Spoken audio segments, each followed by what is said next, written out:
Hello, everyone, and welcome back to another episode of Life Coach Live. My name's Paul Heron, and I'm joined here today, as always, with my co-host Tyler Nouwens. Today, we have an interesting topic to think about.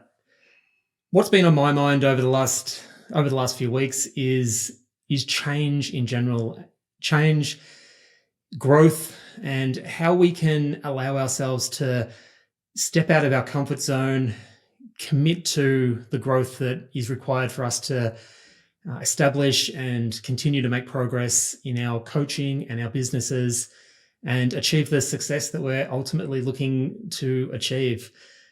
I'm interested to just start off today, Tyler, by asking you what comes to mind for you when you think about this idea of embracing change and committing to growth.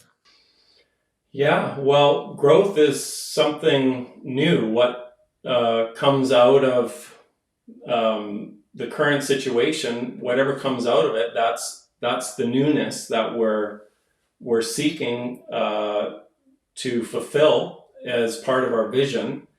And so, there's a letting go of the old in order to embrace the new, and that's where the comfort zone kicks in because we're comfortable with what we know. And I don't know if you're the same as me, Paul, but I have resistance to the unknown, which is the new.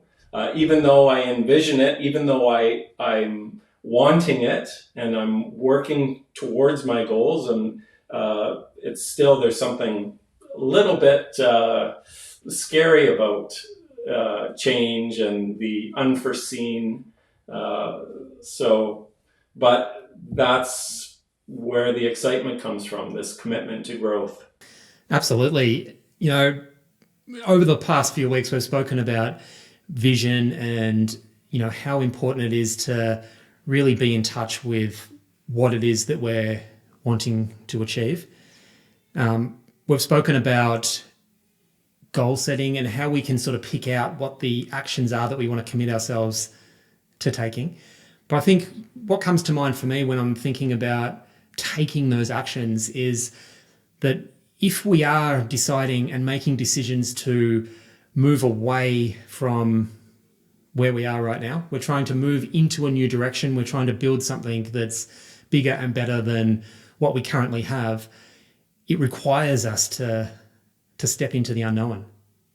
And it's a really interesting thing to think through. When we zoom out, from that helicopter view, we're able to sort of have a sense of excitement about the future. We're not tied down in the specifics of what we need to do. We can have a clear view of the vision that we want to move towards.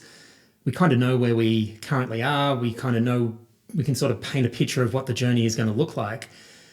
But it's much easier at that elevated view to be able to get excited and, imagine ourselves, taking that journey and getting to the end. When it comes time to deciding what we're actually going to do first and the actions that we're going to take, that requires us to be much more specific in what we're going to be committing ourselves to.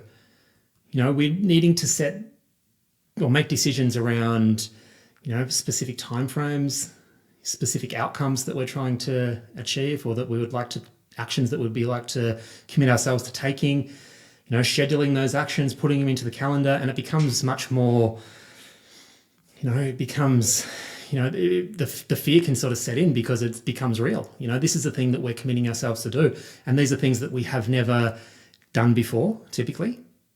We don't know what the results are going to be. We don't know what our body is going to be capable of before we've even attempted to take these actions. And, for me, this whole idea of making a commitment to growth is really about embracing that growth mindset and embracing the idea that for us to get to the place that we want to get to requires us to just get started. Yeah, and of course, as you mentioned, Paul, then all of a sudden we're faced with doing that unknown, taking that unknown action. and not knowing what the outcome is going to be. And there's a great book called The War of Art.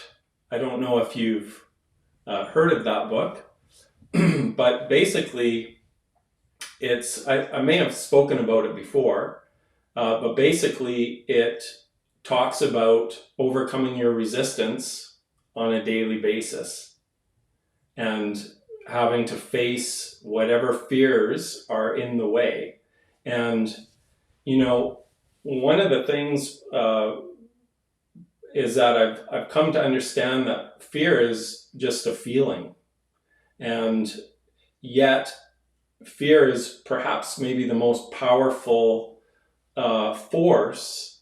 And I think of feelings as emotions. I think emotion is another word for feelings. And I think of emotion as the energy of motion.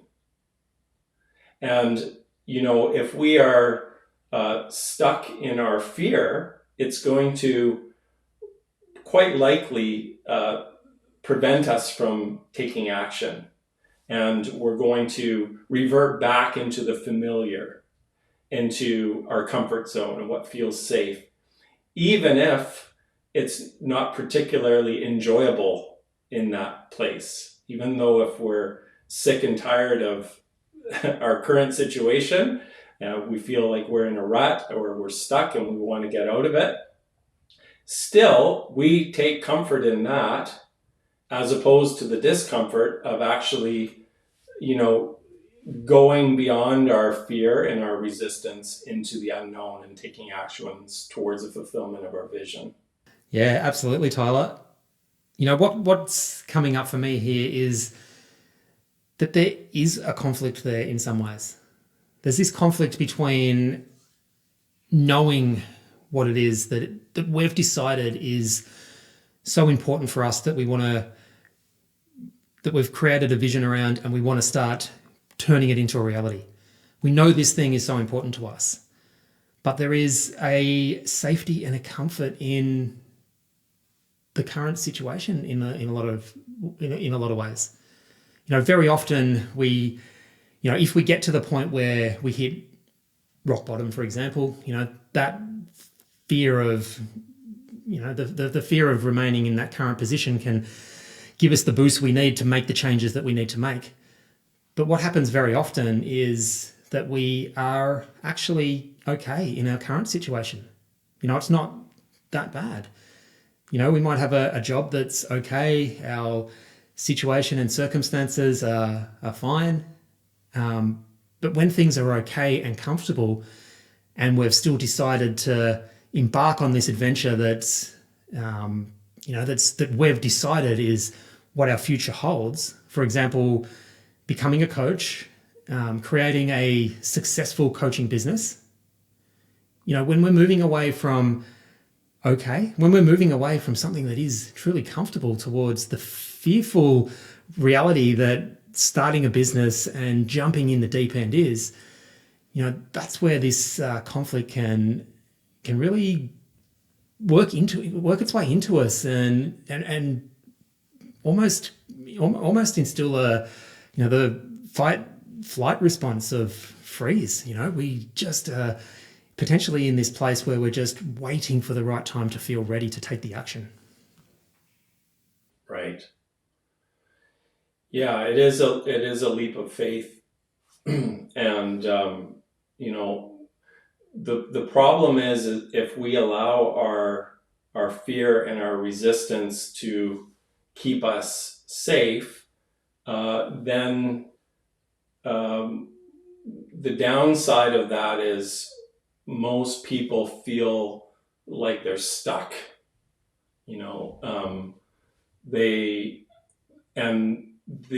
The mental state is, I know I need to do something, but I don't know what to do.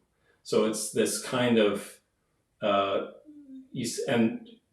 people can spend years in that place of, not really being honest with themselves about what it is that they want. And the reason is because once you become conscious of your vision and what you really want, then it's like you have a new obligation and purpose in life that you have to adhere to, you have to follow. And so I think that one of the biggest problems is, again, it's actually not that people don't know what they want. People do know what they want, but if you really are to press them on it, then they'll likely say they don't know what they want. And that's where the deeper inner work has to take place, where you do become conscious of your vision and what it is that you want. And that's really, I think that's what the big fear is being conscious of what it is that you really want. And and then the responsibility and the direction, the change of course in your life and the direction that you may be going, being guided by your newfound vision. Yeah, it's fascinating. I think there are distinct parts that we can feel this resistance to change. We potentially embarked on a career, we had a particular vision. Maybe there's a resistance to change our original vision. Maybe. So I think the challenges can arise when becoming clear on our desire and what it is that we want to move towards. They can come in making the action plan that we need to make to allow ourselves to start thinking about the actions that we're going to need to take. And they can come in the actual process of getting started. And beyond that, we can be stuck in, we can be in motion, in action, and still experiencing resistance to change, resistance to evolving and embracing the new, and fully embracing the journey that potentially lies ahead of us. I think, just building our awareness to the potential resistance that we're feeling. Because I think it is resistance in general, isn't it? There's everything that we're doing, if we've got an action plan that says that we have to go and do these particular set of activities, if we do them long enough, we will become proficient and skilled, and they will become more and more familiar, and these activities will come into our comfort zone to a large extent. And I think that's where, developing the right mindset that allows us to identify what's most important, make our commitments to taking action in line with those decisions, and finding the resilience to do the things even when it doesn't feel comfortable. I think that's where it becomes imperative for us to follow through on the commitments that we make, and find ways to continuously take the action that's required. Absolutely. Yeah. And so, and what can be a bit overwhelming when we have our vision is then you start to get in your head about all the things that I need to do in order for me to fulfill my vision. And, I don't know about you, Paul, but time is pretty precious. And there's so many hours in a day, only so many hours in a day. We've got family responsibilities and all of what life entails. And so, maybe people can give up before they even start trying because it's just too overwhelming. And really, I think that the thing to do, and you and I have spoken about this, Paul, and I know that you are very adamant about it, is just start getting in motion and taking action. And, one of the ways that has served me over the years is committing to a daily or weekly practice. And I kind of think of my daily or weekly practice as the goal or the mission that I'm committed to doing. And, through doing the repetition of it and committing to it, you start to feel more certain about your ability to accomplish your goals, because you're proving to yourself that you can be consistent. And and what's also interesting is if you make a commitment to a daily or weekly practice, you're going to have to face your resistance to doing that practice on a regular basis. And that's how we develop our muscle, and we train ourselves in order to overcome that resistance and to take action. So, for example, Paul, I mean, you and I are committed on a weekly basis to do these videos, to do Life Coach Live.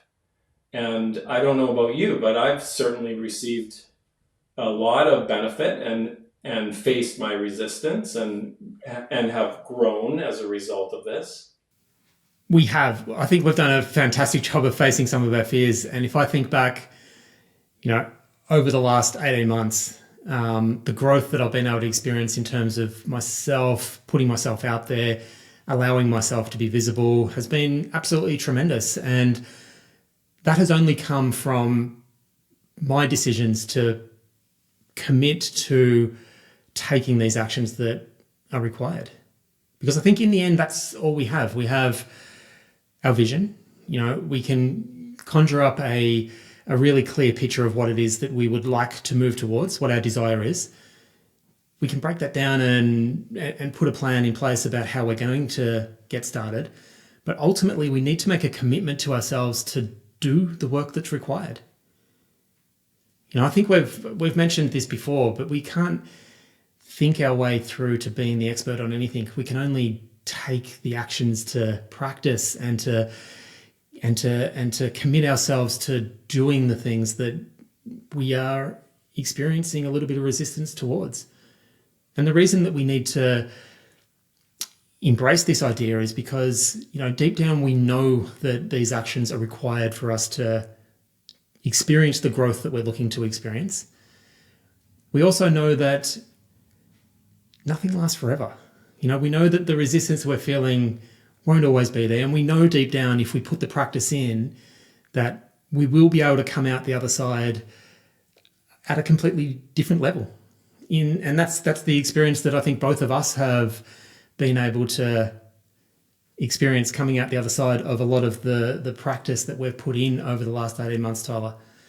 But one thing that's coming up for me, I love this idea of our daily or weekly practice. But what comes up for me is, what are the rules that we're going to apply to ourselves? What are the commitments that we're going to make to ourselves? And it comes back to that identity question. Who is it that we are? Are we the person that is going to just dream about a vision that we would love to get to one day? Or are we going to be the person that is actually committed to taking the actions that are going to actually take us there? And, I think that's just a really interesting way to think about this. We can work out what's required, or we can have a best guess. We don't know what any results are going to be from any actions that we take. But what are we going to commit ourselves to trying first? What are we going to do? And are we going to be the person that really takes this seriously and, jumps in and does those things that we commit ourselves to doing? Yeah. And so I just took a note down, because as you were talking, I thought, if we're life coaches and our job is to support our clients and guide them through the process of facing their fears and resistance and taking action and having kind of that relationship with accountability with our clients, it would be quite hypocritical of us not to be following our own coaching guidance that we're prescribing to our clients, So I think first and foremost, we need to be practicing, on a daily basis, really. And, I've had multiple daily and weekly practices throughout my life. And I'll tell you the number one benefit of committing to a daily or weekly practice. And that is that when you do something regularly, you're constantly reminded of why you're doing it. So just by showing up or having to face your resistance to doing something, you have to remember, why am I doing this? What is the purpose of it? And so on a daily and weekly basis, by continuing to push through your resistance and committing to the practice, you're reminded of your vision. You're reminded of your bigger picture, your ultimate purpose in life. And we need to become conscious of that on a as often as we can.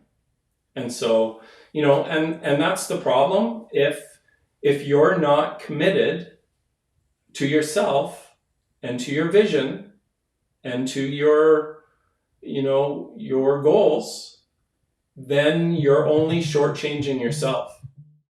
No, absolutely. I couldn't agree more. And that's, that combination of understanding that, this venturing out of the comfort zone isn't always going to be easy. In fact, it's going to be pretty difficult at times. We're going to experience a lot of resistance, and it is this really deep understanding of the why we're doing it that helps maintain the momentum, helps keep us coming back to do the thing that is most important for us to be doing. And the more we can develop that sense of vision, sense of why, we can keep refining and finding better ways to do our goal setting and planning and deciding what those next actions are. But we need to be in a place where we've got this mindset of understanding what's ahead of us, understanding what's required, being able to lean into the results and get curious about how we can continuously improve what we're doing and refine our skills. And, very often we're looking for confidence and certainty before we take an action. But the thing is, this confidence and certainty is available to us, but it only comes after we've taken regular, consistent action. And, that only comes from getting started. That confidence and certainty is the result of taking action on a regular basis. And, you and I have actually formed our own community because we share the same vision and we share, I think, a lot of the same values. And, the importance of developing relationships and community where we're able to support each other in along our journey towards fulfilling our vision and achieving our goals. And one of the ways in which we can be life coaches is through group coaching. It doesn't have to just be one-on-one coaching. It can be on a weekly basis with a group, and the other people in the group can become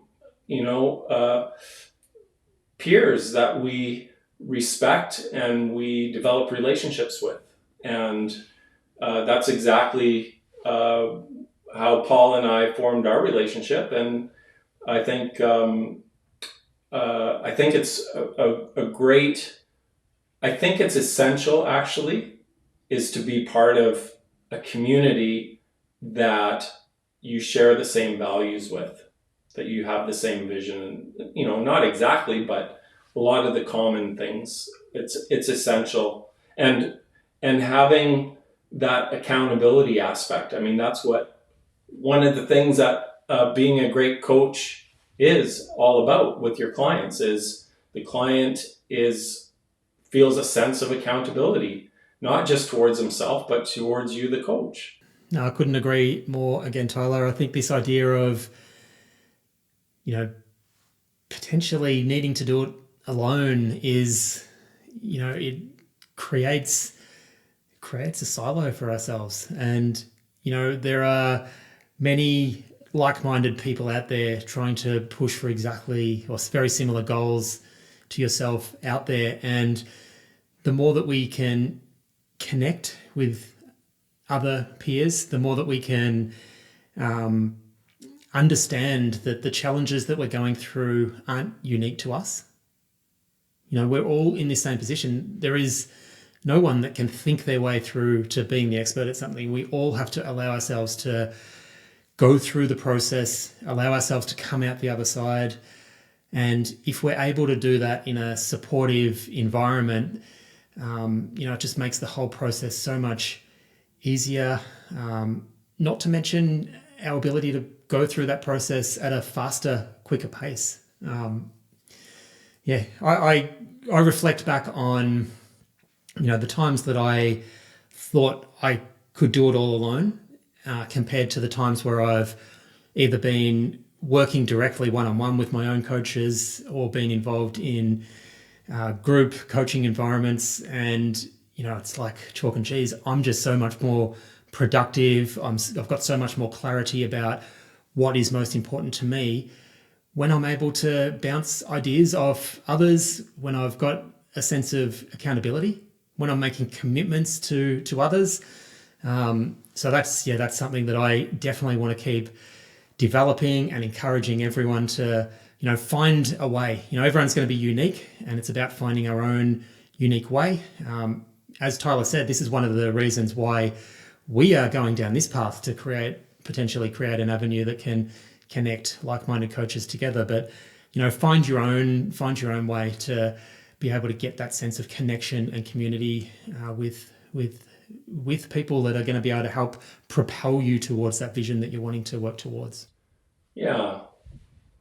I don't really have too much to add to that, Paul. I think we've done a fairly thorough job in discussing the aspects for growth and commitment to growth. And, I just want to thank you for your time today and for our viewers' time. And I hope that you've all found some benefit in our discussion here today. So we'll check out and we'll see you on Thursday for another Life Coach Live. Absolutely. Bye for now, guys, and we will be back again soon.